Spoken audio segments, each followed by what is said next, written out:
sore, saya Dr. Firman Chandra. Ini kasus yang rumit sebenarnya.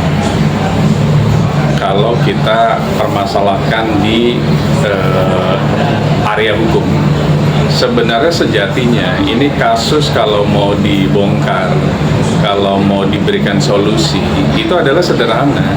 Ini kasus sosial kemasyarakatan antara ibu dan anaknya, kemudian ada seorang lawyer, kan begitu.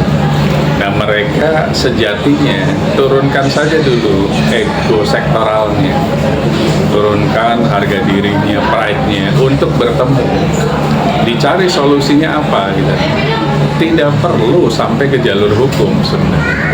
Tidak perlu menjadi sebuah peristiwa hukum, tidak perlu adanya sebuah pelaporan polisi. Mereka bertemu, kemudian dicari konklusinya terlebih dahulu. Apa sih masalahnya? Berarti kan dirunut nih, ibu dan anaknya ini permasalahannya apa? Apakah memang ada miskomunikasi? Apakah ada permasalahan traumatik masa lalu? Kemudian setelah itu bergeser ke lawyer. Nah, bagaimana lawyer menyikapi ini? Sejatinya lawyer pun akan melakukan hal yang sama bila masing-masing pihak menurunkan egonya. Akhirnya apa? Tidak ada lagi dan tidak perlu lagi sebenarnya laporan polisi, kemudian gugatan kalau memang perdatanya di pengadilan dan lain-lain. Dan mereka bertiga bertemu di satu ruangan, mungkin yang lain di luar sebagai saksi, kemudian bikinlah sebuah kesepakatan bersama gitu loh, untuk menyelesaikan permasalahan ini tidak sampai ke upaya hukum, baik pidana ataupun perdata. Itu sebenarnya yang harus dilakukan gitu. Kemudian akhirnya jadi panjang sampai masuk ke sebuah tempat safe house, dari safe house pindah lagi keluar ketemu lawyer membawa ke sebuah tempat di rumah sakit. Ini kan berarti permasalahannya tidak melulu permasalahan hukum. Dicari lagi psikologis anak tersebut. Kenapa anak lari dan diskusi dengan seorang lawyer, bukan dengan orang tuanya? Nah, disitulah kita harus bisa melihat ada apa, pola asuh, pola komunikasi dibicarakan. Jadi yang harus ditempuh sebenarnya, panggil misalnya psikiater, panggil psikolog. Banyak psikolog anak, salah satunya adalah Kaseto, kan begitu. Jadi sebenarnya dipertemukan saja, ini masalahnya apa sih gitu loh, sampai menjadi peristiwa yang panjang, lebar dan luas ini. Karena sejatinya rekam jejak digital itu bahaya, karena anak akan mengingat. Pertama, itu tidak akan hapus begitu saja. Website, IP address, server, dan lain-lain itu tidak mungkin terhapus begitu saja. Dari ratusan media, ribuan artikel, mungkin ada yang terhapus karena servernya mati, tapi yang lain mungkin masih hidup. Nah, disitulah jejak digital masih tetap ada. Apakah nanti anak tersebut suatu saat akan menikah, memiliki keluarga? Apakah akan mengikuti pola asuh yang sekarang? Ataukah akan menjadi traumatik? Nah, disitulah makanya pertemuan-pertemuan yang kondusif, pertemuan-pertemuan yang mungkin diawali dengan menurunkan ego, itu penting di situ, supaya tidak masuk ke jalur hukum gitu. Karena jalur hukum kita itu panjang. Dimulai dari proses yang namanya LP, dimulai dari penyelidikan, gelar perkara, penyidikan, gelar perkara, tersangka, kemudian ke tahap 2 kejaksaan pengadilan tingkat pertama, nggak puas lagi banding, nggak puas lagi kasasi, nggak puas lagi PK. Kapan selesainya permasalahan ini gitu? Kan masih banyak yang bisa dilakukan dalam kehidupan. Mungkin bertemu teman-teman, mungkin membangun sosialisasi, membangun networking. Kenapa harus masuk ke ranah hukum yang terus-menerus akhirnya membuat capek para pihak? Jadi sebenarnya lebih tepat sosial kemasyarakatan, diskusi, silaturahmi, tuntaskan di situ, lupakan jalur hukum dari ketiga pihak ini. Pak, mengenai Sevo sendiri Pak, untuk penempatannya itu memang ditempatkan menurut dari kasusnya mereka atau digabung sih Pak? Kalau tupoksi dari Sevos itu harus melihat kapasitas dan kepentingan mungkin, dan itu tupoksi dari dinas mungkin. Kita sebut sekarang yang punya tupoksi Sevos adalah dinas sosial misalnya. Dinas sosial tidak mungkin memiliki rumah aman yang banyak, tidak mungkin memiliki rumah atau ruangan yang sangat berkuantitas gitu. Makanya mereka punya alasan kenapa ada orang yang memang harus diletakkan di rumah aman itu digabung. Bisa jadi keterbatasan juga, jadi kita harus tanyakan ke mereka. Beda dengan lapas kan beribuan kamar mungkin. Kalau di sini mungkin kan mereka juga kan butuh untuk staff, butuh untuk tempat meeting. Jadi Sevos itu hanya dengan jumlah yang mungkin sangat terbatas. Apa yang terjadi mungkin dimasukkan atau digabungkan. Nah itu yang tepat, yang bisa menjawab secara komprehensif adalah Kepala Dinas Sosial setempat. Untuk kasus ini sendiri kan Pak, Loli itu kan dia masih anak di bawah umurnya 16 tahun, masih 16 tahun gitu. Dengan sampai saat ini statusnya sudah dikeluarkan statement dia sebagai tersangka. Itu menurut Bapak sendiri kacamata hukum itu sudah tepat belum? Oke, balik lagi. Ini ada info katanya status naik dari terlapor menjadi tersangka. Dan info itu yang saya lihat adalah disampaikan oleh ibu kandungnya juga. Logika, kita coba ngomong logika hukum. Yang viral adalah terjadinya pelaporan di kepolisian Resort Jakarta Selatan dengan pelapor ibunya mewakili anaknya, karena anaknya masih di bawah umur. Boleh pelapor adalah ibunya, karena insidentil, mereka ibu satu keluarga itu boleh kuasa insidentil. Kemudian sebagai terlapornya siapa?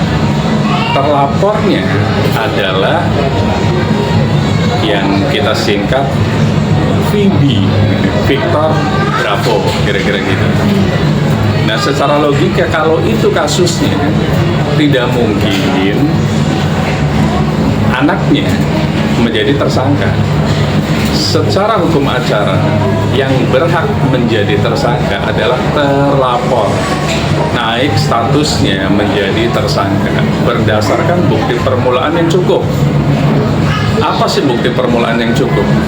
Pertama adalah ada nomor LP, ada berita acara investigasi, ada yang namanya saksi, ada berita investigasi atau wawancara atau klarifikasi dengan terlapor.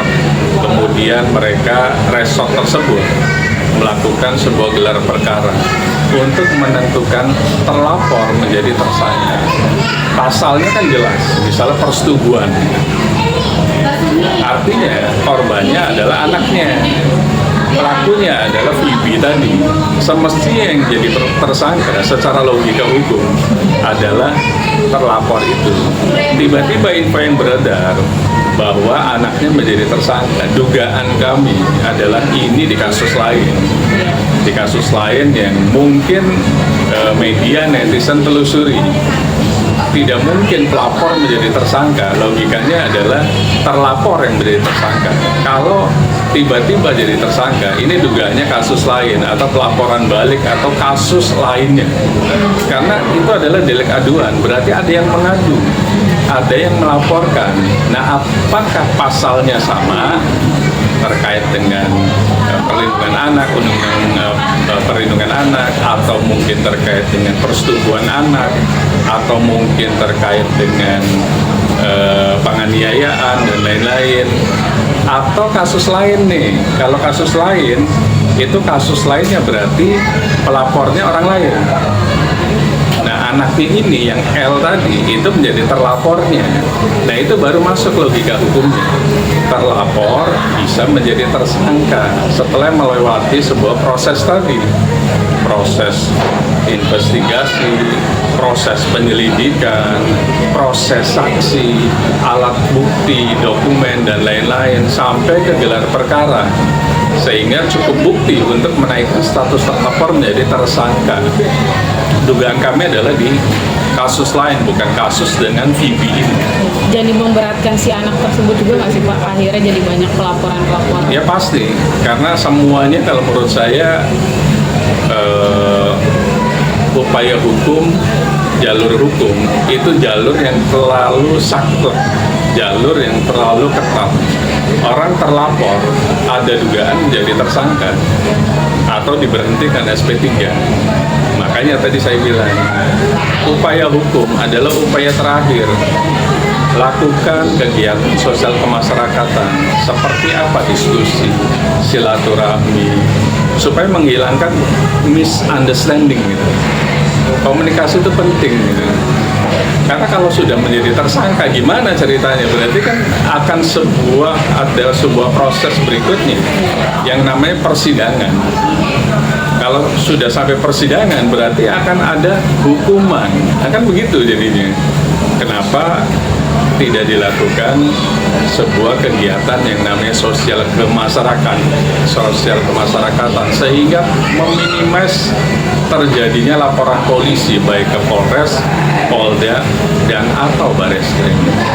Tapi pilihan dengan ditempatkannya Loli di rumah sakit Polri itu merupakan pilihan yang sudah tepat atau seperti apa nih mungkin? Kalau pilihan pasti sudah tepat karena dari pihak banyak orang itu pasti memberikan pilihan.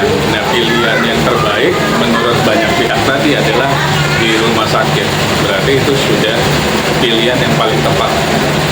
Bang, dengan kasus ini kan Rasman sendiri kan menggandeng 33 pengacara nih untuk menangani kasusnya di Mirza ini. Itu seperti apa sih, apalagi sampai bawa 33, ya kurang lebihnya 33 pengacara itu seperti apa tuh? Lawyer mau berapapun dia bisa sendiri-sendiri karena bisa penerima kuasa dari pemberi kuasa itu bisa bekerja sendiri ataupun bersama-sama.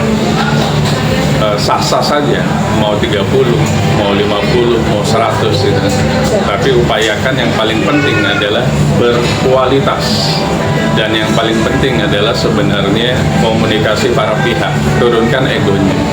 Ingat kita itu ada di Eropa Continental Justice System seperti layaknya Belanda dan Perancis. Upaya jalur hukum itu adalah upaya yang panjang, butuh waktu, butuh pemikiran, dan banyak hal yang akan dilakukan di sana. Apakah mau satu kasus bisa sampai 6 tahun gitu? Kenapa nggak dilakukan upaya mediasi, silaturahmi, dan bertemunya para pihak? Itu lebih indah. Bang, tapi Rasman sendiri kan mengadopsi Loli ya, atas permintaan dari Loli sendiri untuk supaya Rasman itu mengadopsi Loli, sehingga kemudian juga Nikita Mirzani ini mengeluarkan statement, ambil silakan, kalau mau ambil. Itu seperti apa sih? Apakah memang sudah menyerah dengan kejadian ini, apakah sudah capek sehingga Nikita Mirzani mengeluarkan statement seperti ini? Dia kan Jadi ibunya. adopsi itu ada sebuah mekanisme hukumnya. Jadi pada saat seseorang ingin mengadopsi anak, itu harus ada permohonan ke pengadilan. Kalau Muslim berarti ke pengadilan agama, kira-kira begitu. Atau pengadilan negeri. Jadi harus ada permohonan, kemudian ada sidangnya. Kemudian nanti akan ditanya alasan-alasan, termasuk kepada orang tuanya. Kenapa memberikan anak ke orang lain, dan tentu disetujui oleh pengadilan. Artinya adopsi itu harus resmi melalui putusan pengadilan. Jadi tidak mudah mengadopsi anak karena nanti takutnya trafficking dianggapnya. Jadi untuk adopsi tidak mudah, tidak bisa lewat verbal, tapi harus melalui putusan pengadilan baru sah. Terus juga nih Bang, Nikita Mirzani kan, tapi dia seorang ibu ini, apakah itu hanya emosi sesaat sehingga dia bilang ambil biar dia merasakan, maksudnya merasakan itu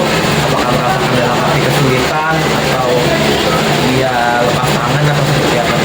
Kalau menurut dari statement dia yang sudah dikeluarkan di YouTube.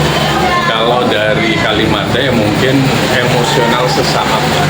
Karena balik lagi, mengadopsi seseorang, baik anak di bawah umur, itu sangat panjang prosesnya. Yang terakhir adalah dibutuhkan putusan pengadilan di situ. Nggak bisa tiba-tiba mengadopsi begitu saja gitu. Makanya adopsi itu ada mekanismenya lagi, ada permohonan adopsi anak gitu. Tentunya dengan persyaratan yang rigid gitu, persyaratan yang susah juga, sehingga bisa diputus oleh majelis hakim. Jadi tidak mudah mengadopsi anak karena harus melewati persidangan dan putusan majelis hakim. Oke, dengan adanya kasus seperti ini, harapan dan kedepannya itu seperti apa sih Bang? Apalagi ini kan menyangkut ibu dan anak, dan juga dari Lasmada sendiri kan ingin membantu gitu dengan kasus Loli ini, itu seperti apa? Sebenarnya kasus ini jangan dibawa ke jalur hukum semestinya. Bertemunya ibunya, anaknya, dan advokat ini adalah sebuah keniscayaan. Itu yang paling penting. Kenapa sih harus melakukan apapun peristiwa hukum ke jalur hukum? Kenapa nggak dijadikan peristiwa sosial kemasyarakatan? Mereka bertemu, duduk, dicari konklusinya, itu kan lebih indah. Damailah gitu. Kenapa harus berseteru terus menerus? Damai itu indah sampai kapanpun. Oke, terima kasih. Sama-sama.